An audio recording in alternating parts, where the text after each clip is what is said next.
Ayun, hello guys. Finally testingin natin to ng ayos ngayon. Sa wakas natapos din. So ito na yung final part ng ating back to back version 2 repeater box. So bali ang gamit nating unit ay U16 and tatlo ba yung isa, 816. So U and B. So gumamit tayo ng MX72 duplexer and 15 amps na heatsink power supply, at ito yung ating version 2 na back to back repeater controller with time and talking ID. So talking ID with the talking clock, tapos with LCD display. Ayun, medyo hindi pa natin perfect yung cutting, but sa first try, so yan, first try natin. So A and B indicator yung green, tapos ito ay ang ating heartbeat na power indicator. So although may power indicator tayo dito sa so switch and digital voltmeter, at saka yung ating cooling system na digital din. So bali nakasadya sa 45 degrees and 35 degrees yung cutoff. So ayun, so ang gamit kong frequency ay yan sa VHF, and sa UHF ay ito. So frequency, hindi pa natin alam kung ano yung frequency yung gagamitin ng may-ari. So eventually ito muna yung ating testingin. So yung cover, mayroon na siyang cover. Ito yung cover niya. So ito, may mga butas na rin. So pag na-cover na siya, mahirap na walang cameraman, ano? So yan siya pag may cover. So tapos meron din tong outlet para sa base sa likod. So jack lang siya. So ito, so mga jack. So ito waiting tayo sa another batch nitong lock na itong jack, kasi nasira ko yung dalawang lock screw. So yun lang, hintay lang tayo ng so bali yun lang yung antayin natin. So yun, testingin natin. So bali ngayon nakadami load lang tayo. Ayan. So dami load papunta dito sa hardline sa coax. So isang antena lang siya, dual band antena ang gagamitin. So yan, i-power up muna natin. So power up. So bali ngayon nakaset ako ng 5 seconds dun sa station ID. So para lang matesting. Sinuset natin ng 1 hour, so mga matagal. Medyo matagal, ano? So power on natin. Power on.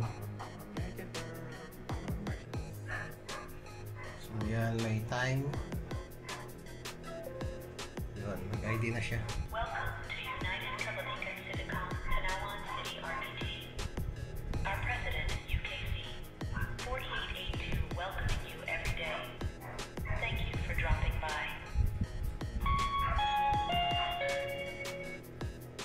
time.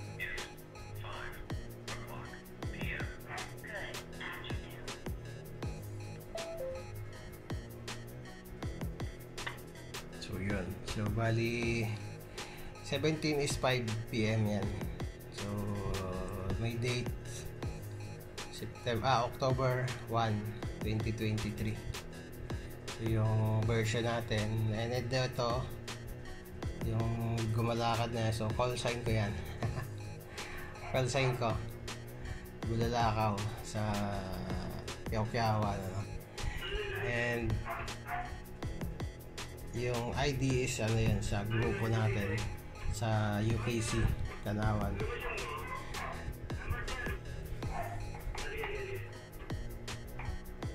And so yun, so try natin mag-translate muna sa B, tapos maririnig sa U.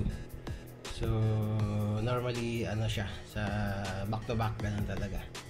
So naka monitor ka sa isang monitoring frequency, so maririnig mo sa ear chip, so handy mo. So ito yung handy mo sa loob ng bahay, kung nasa labas ka ng bahay. So pag may nag-uusap dito sa ear chip, papasok yan dyan. Check 1 to 3 4.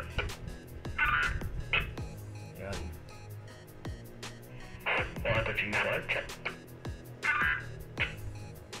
So makikita mo dyan pag nag-transmit dun sa ano, sa frequency, yan yung B, ibig sabihin nag-transmit yung B. Check 1 to 3 4. So ngayon, may tumawag, sasagutin ko naman dito sa UHF, papunta naman sa B. So magti-TX naman dyan is yung A. Oops, lobat yung ating ano lobat yung ating portable. Wait lang guys, papalit lang tayo ng backpack. Okay, ayun, full charge ulit. Nalobat maghapon kasi naka-monitor. So ayun, tapos naman tayo sa U, pupunta naman sa B. Oops, mataas. Basta natin yung volume, masyado malakas. 1 to 3 4. So masyadong malakas yung volume, so babaan natin ng konti sa loob. So dito sa volume, so ito hindi ko pa naseset, ito yung nakatodo siya. Buwasan lang natin. 1 to 3 4. So yan. 1 to 3 4. Taas yung audio niya masyado. Check 1 to 3 4. 1 to 3 4, check. Itong isa nakatodo rin to. Bawasan din natin. So yan, transmit yung A. 1 to 3 4, check. 1 to 3. And 1 to 3 4, check. so ngayon, at the same time, selectable Roger beep siya, no? So ito yung button na to. So pag pinares ko to, makikita nyo select, beep select. Ayan, beep select. Sabihin nagbago na yung Roger beep na. Check 1 to 3 4. So yun, naging Motorola naman siya ngayon. 1 to 3 4. So bali mayroon siyang 50 na Roger beep, ano. So dito lang, siselect mo lang dito.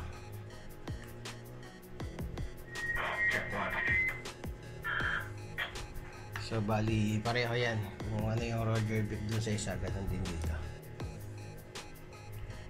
Check 1 to 3 4. Check 1 to 3 4, check. Check 1 to 3. So napahina tayo ng volume sa kabila.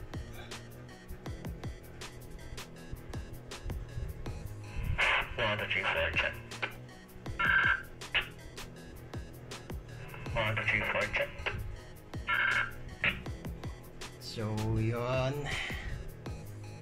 So yun lang guys, yun lang ang feature niya. So dati yung unang feature natin is wala siyang Roger beep.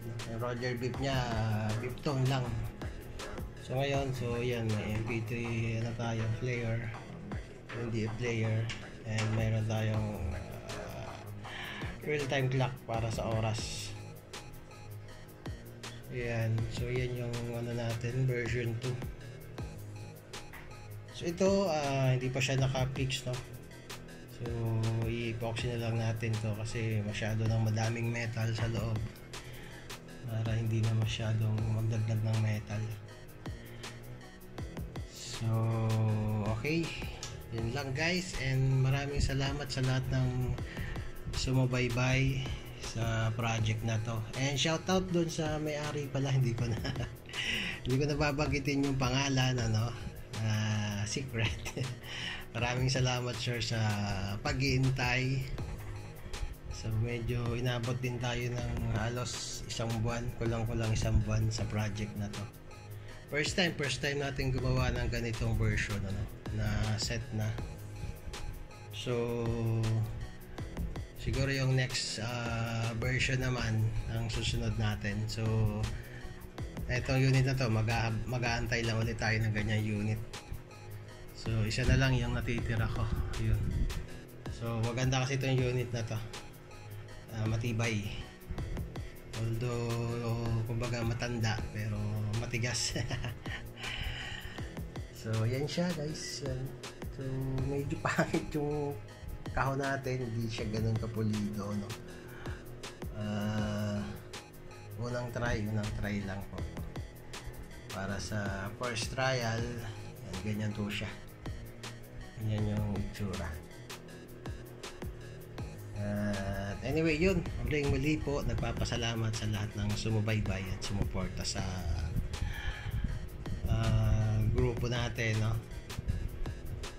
And sa YouTube, yung mga naka-follow sa YouTube, hindi ko na po kayo may isa-isa shout out sa inyo lahat dyan guys, kung sino-sino man kayo, and sana nasa safe kayo lagi, and God bless. And once again, this is Bulalakaw saying peace, man.